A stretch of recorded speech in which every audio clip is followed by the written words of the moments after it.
Topic that is going to be covered in our next presentation. So I'd like to introduce Kayleen Schreiber to you.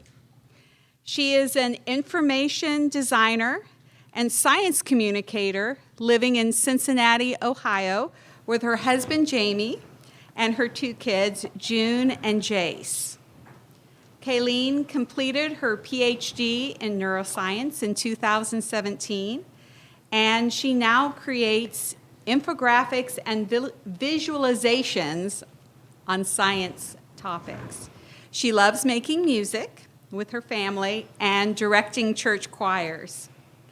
So I asked Kayleen what fruit of the Spirit she would most like to cultivate in her season of life. And she said, gentleness. Gentleness with her words, interacting with her children, enjoying this season of life and allowing them to blossom as they begin to show their personalities. So today, Kayleen will be presenting Dopamine, the Thrill, and the Lie, how understanding dopamine can help us spend more time on the things we truly value. So please help me in welcoming Kayleen Schreiber.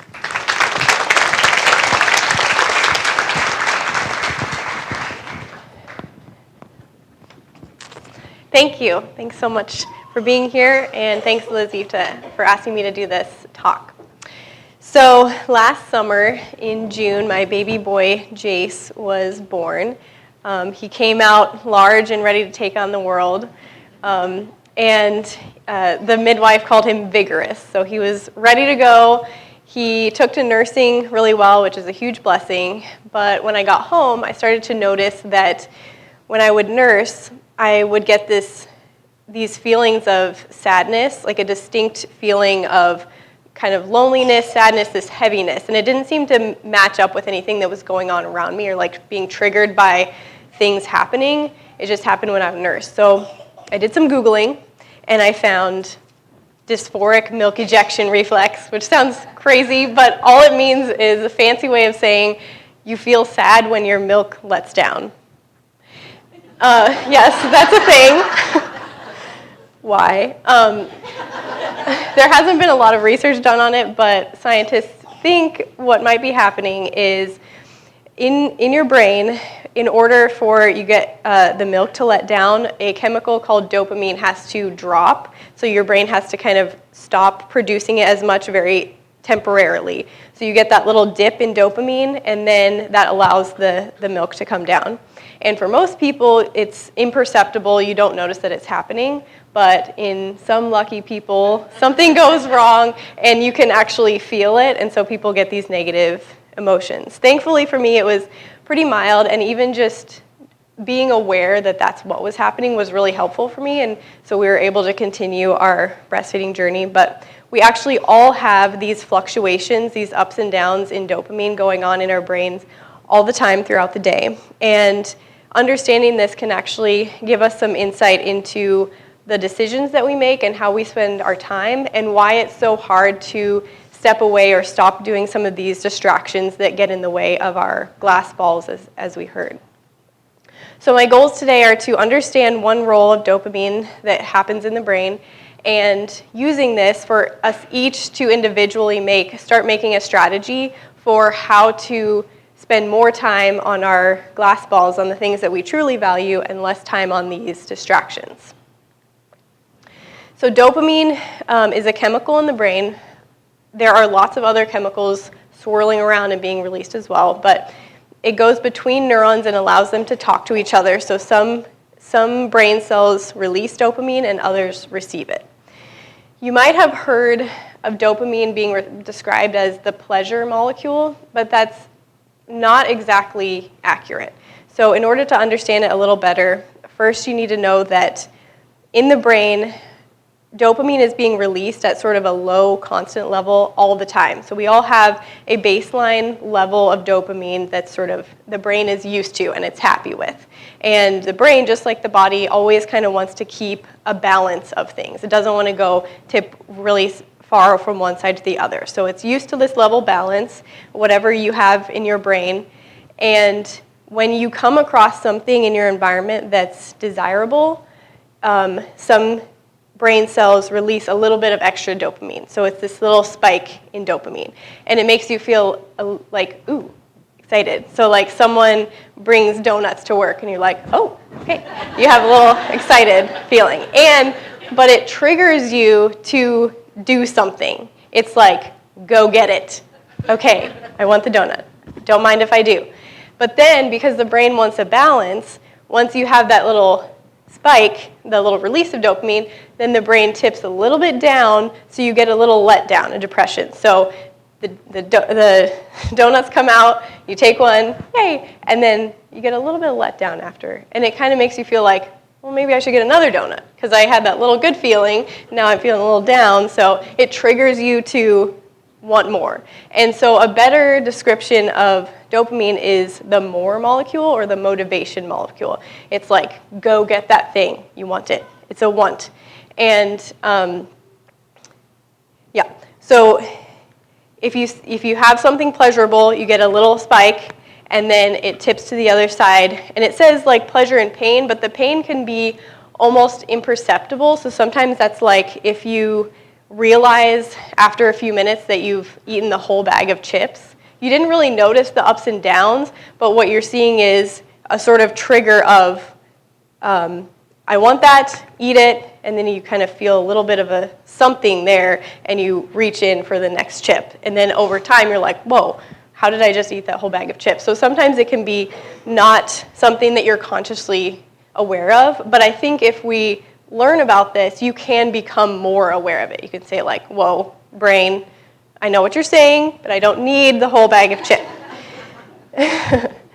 And so those negative feelings, it's not like, not necessarily a physical pain, but it can be boredom or just like discontentment or loneliness or fear or frustration. Any of those things can kind of swing on the other side from pleasure to these other sort of just uncomfortable feelings.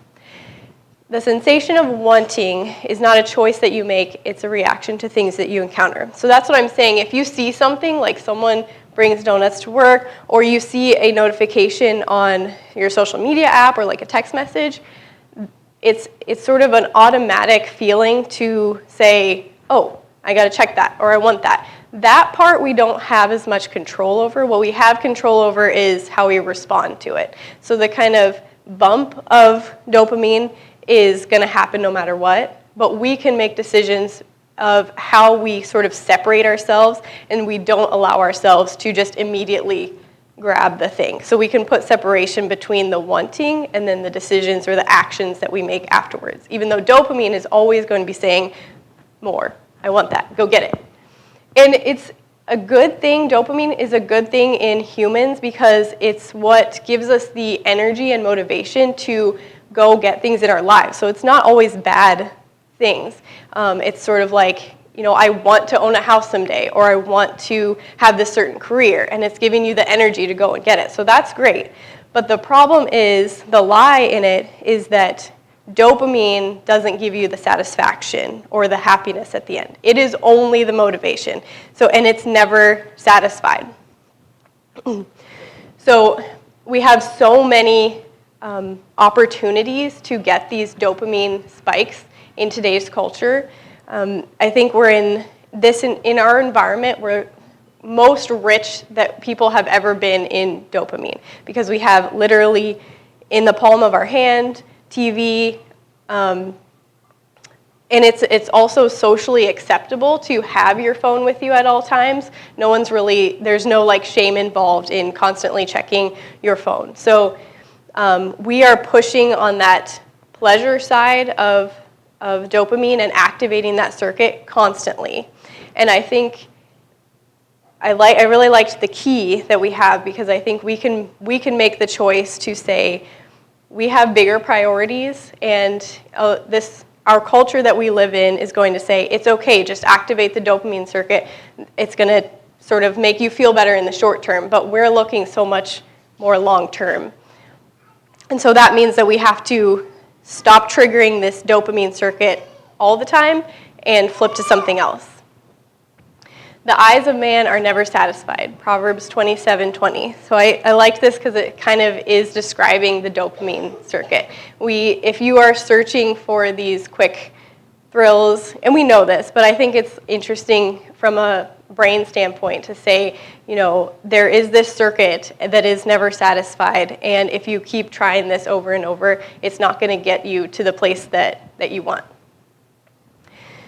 And the most interesting part, I think, is that the more that we activate this dopamine circuit by any time that we feel a negative feeling, whether that's loneliness or anxiety or fear or boredom, if you respond to that by going to your phone and scrolling through social media or eating sugary foods or watching TV, whatever your choice is, if you always do that, your brain, because it's trying to keep this level balance, is actually going to swing to the other side, and it makes you more susceptible to pain.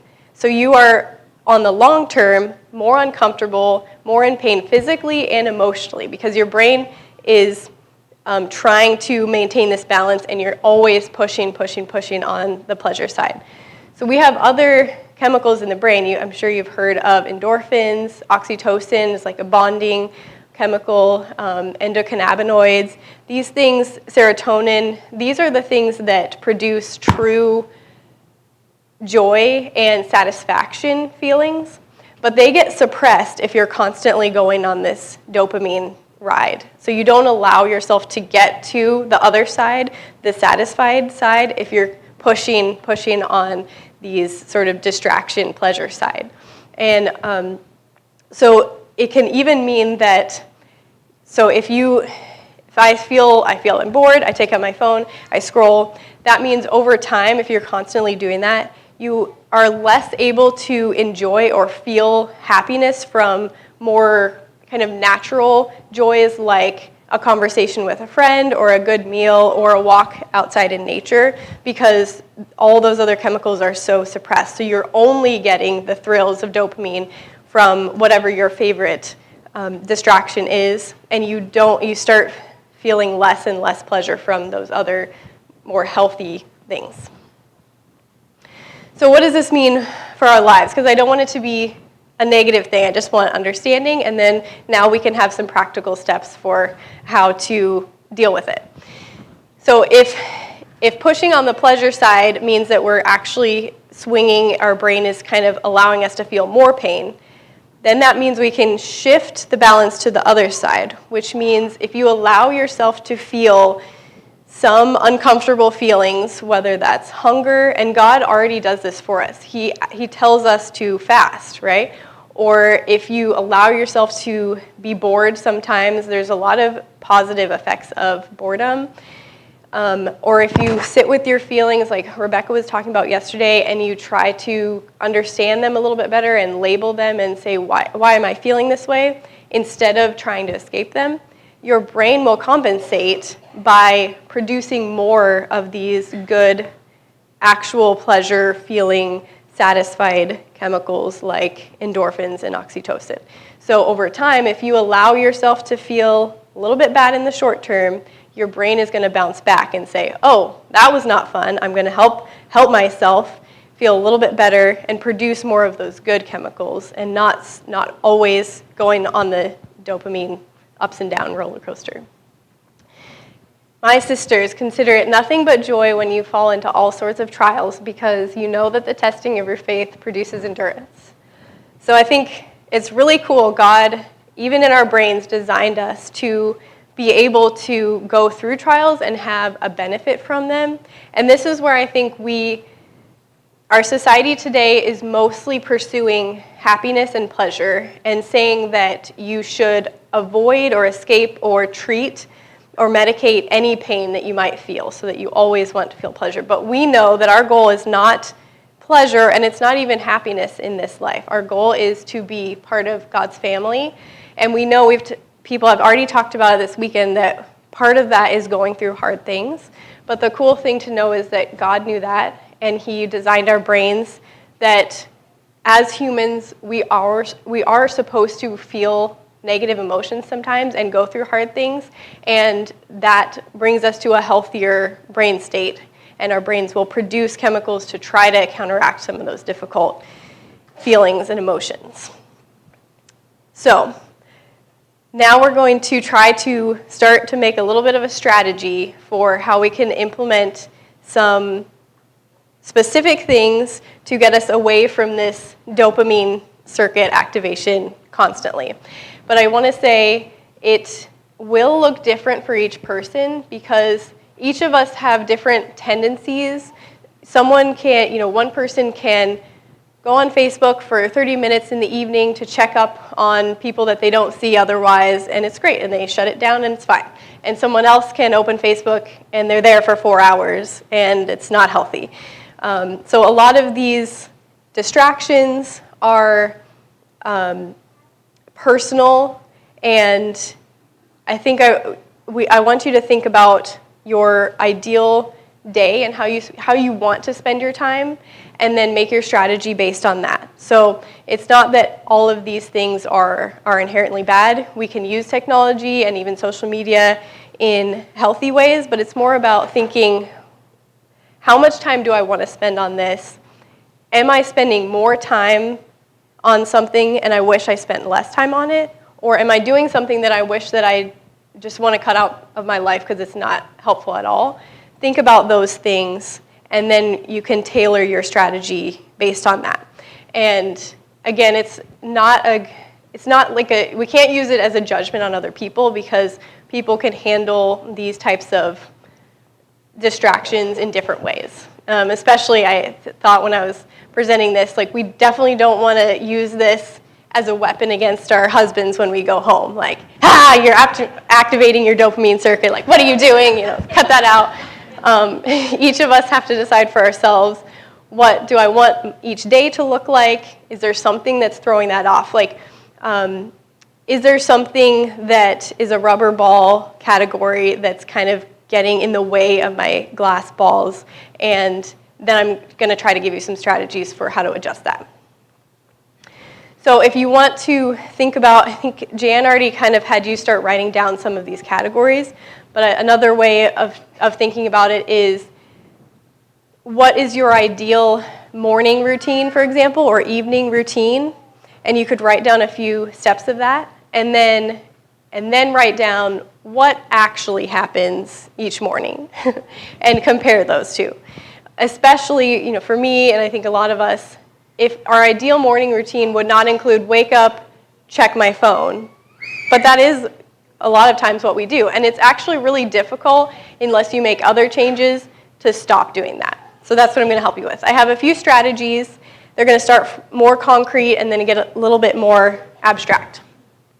So first, binding is a fancy word for saying making rules to moderate your behavior. And we already have examples from God of how to do this. So there's different categories.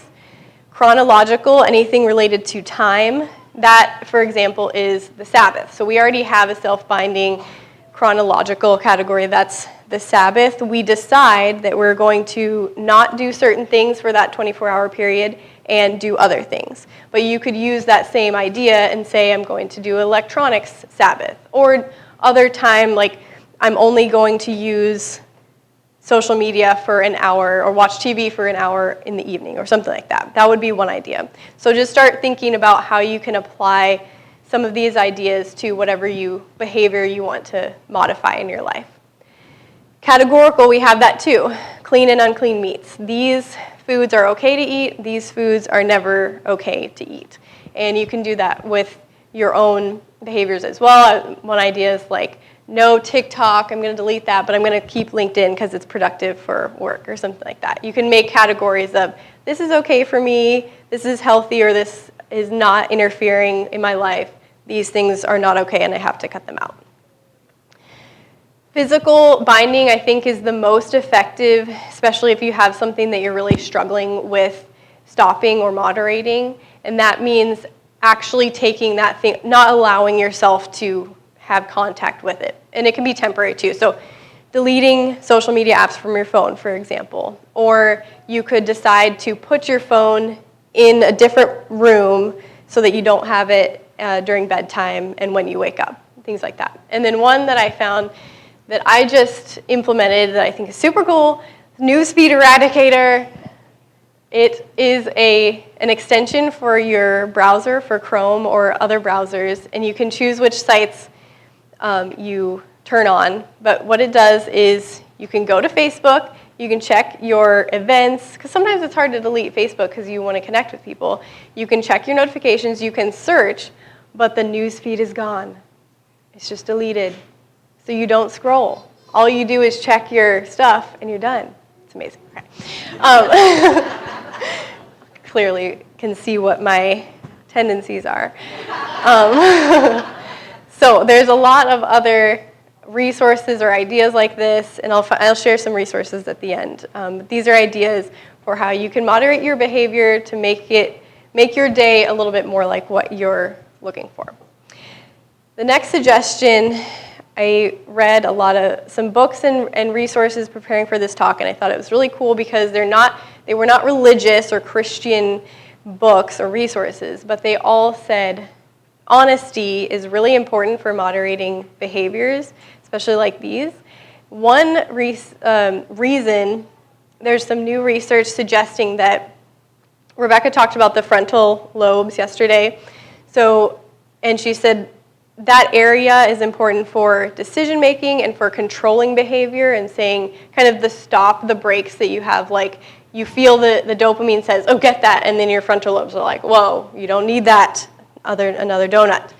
And some research has been showing that if you are more honest and you tell the truth, that seems to be strengthening the connections to the frontal lobe, so you're actually building the connection and helping yourself be able to be more in control of your behaviors. So instead of just reacting and grabbing and doing things without even noticing, the more you tell the truth, the connections to that control area are being strengthened. So I thought that was really cool.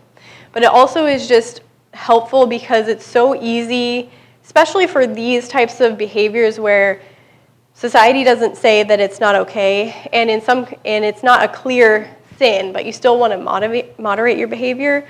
If you're more honest with yourself and others, it helps you just be more aware of really what you're doing, how much time you're spending, how serious is it, because it's so easy to just sort of, it's not that big of a deal, like whatever, I'll get my time with God later, and you just kind of gloss over it. So really working to be more honest with yourself and others, I think, can help with that. And of course, it also helps with building relationships, more intimate, meaningful relationships, the more honest that you are. Let me know that. The last strategy is a little bit more out there, but I think it's important because a lot of times these distractions that we use, like I was saying before, if you feel a negative emotion, almost before we even notice it because it's a habit now, start to feel bored or anxious or lonely, then we try to escape that with the distraction, the social media or TV or sugary foods. We get a little bit of a high to kind of try to escape that feeling. What if instead of trying to escape, we work to immerse ourselves in our lives, in our environment, in our relationships? So that means when you feel a negative emotion, instead of trying to distract yourself, you look outwards and you say, what needs to be done in my space right now? Is there someone that needs support or help? Or is there a task that needs to be done? Or just observing what's going on, who's interacting, what is something that I could help with right now? And even literally, you can go into nature and try to immerse yourself in appreciating God's creation and just noticing details about your life. So I think for a lot of us, especially young people, the phone becomes, or these distractions become just something that we do anytime there's not something else going on. But I think we can retrain ourselves to be more observing and aware of our life in front of us. And that can be your family. You can appreciate or try to appreciate, your kids and just watching them. What do they need? Or just learning from them. But even if you're alone by yourself, you can, like Rebecca was talking about, try to learn a little bit more about what am I trying to escape from? Or what are these feelings that I just kind of wanted to push to the side? Why am I feeling this way? Is there something else that I could do to deal with this type of feeling? Instead of running away from the world, we can find escape by immersing ourselves in it. I think that's a cool concept, but it definitely takes, all these things are going to be difficult, and you have to have a little bit of faith that putting in these difficult moments day by day is going to add up to something in the long run, because it's not going to be immediate. It's not going to feel good.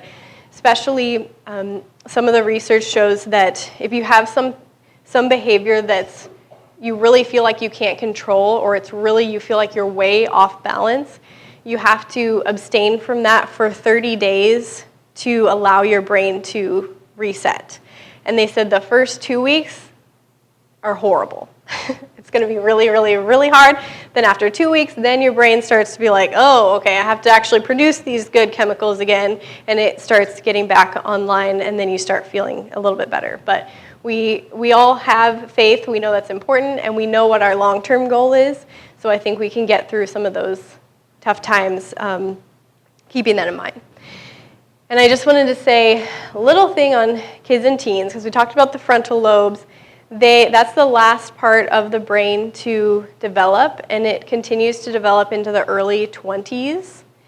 So I think this is a really good opportunity to have conversations with kids and teens, explain to them this dopamine concept and kind of the lie of dopamine, and talk to them about what do you think your ideal use is of these technologies, because we know it's part of their world. They're going to have to live with it and deal with it and use it, but ask them, how much do you think is too much, or when is this interfering with your other things? And I think having a community or a tribe is really important, and I know that teens in the church are so spread out, but I think you can use technology to communicate, but then maybe they could even talk about, hey, how are you moderating your behavior? Or like, I'll talk to you on the Sabbath, but you probably won't hear from me for a couple days because I'm not doing social media, for these times, and this is why, those types of things. So I think we can still be connected, but just be a lot more mindful about when and how we use it, and teens can be a part of that discussions because they want to have these lives of satisfaction and contentment, and I think understanding that process will really hopefully help. So I think it would be good to maybe just write down, just as we've been talking about it, one or two strategies that you want to implement on Tuesday. You could have Monday as a break, but then on Tuesday, what are you going to do to try to change or shift your balance a little bit, have more time for your glass balls and less time for distractions. And again, you want to make sure that your goals, your strategies, kind of take the willpower part out of it. So we're doing things because the wanting part, the dopamine thrill part, that happens automatically. So the goal shouldn't be, don't check my phone in the morning. The goal should be, delete all my social media apps from my phone, or I'm putting my phone in the living room. Use some of those binding techniques so that you're not relying on your willpower, because that's not going to be very successful. I just wanted to go through real quick, and please contact me if you have questions or want to talk about anything. These are some of the resources that I used. Dopamine Nation, The Molecule of More, goes into way more detail, super interesting. I do want to say they go into specific detail about a lot of addictive behaviors, so kind of be prepared for that. It's a little bit intense. Dr. Anna Lemke is the author of Dopamine Nation. She was on the Huberman Lab podcast. That was really interesting. She has a lot of just like wise words for people who want to be mindful of how they spend their time. Center for Humane Technology, that's where I found the Newsfeed Eradicator. They have lots of resources and ideas for how to use technology in the way you want to and not have technology control you. Wait Until 8th is a group that's a of parents coming together saying they make a pledge that their kids don't have smartphones until 8th grade. So if you feel like you're alone in the world, you're not. Access.org is, so if you delete all your social media apps and then you're like, wait, I don't know what's going on in the world and my teen is like talking about stuff and I have no idea what they're talking about, go to access.org. You can get resources for like popular like songs or TikTok dances or just stuff that you maybe should know about, and then they have resources for how to have conversations with your teens about those things that are happening. You will make known to me the path of life. In your presence is fullness of joy. In your right hand there are pleasures forever. So we know that God produces true joy and pleasure and contentment. And hopefully I gave you some understanding and some strategies so that we can tap into the true long-term joy and pleasures and not the thrill and lie of dopamine.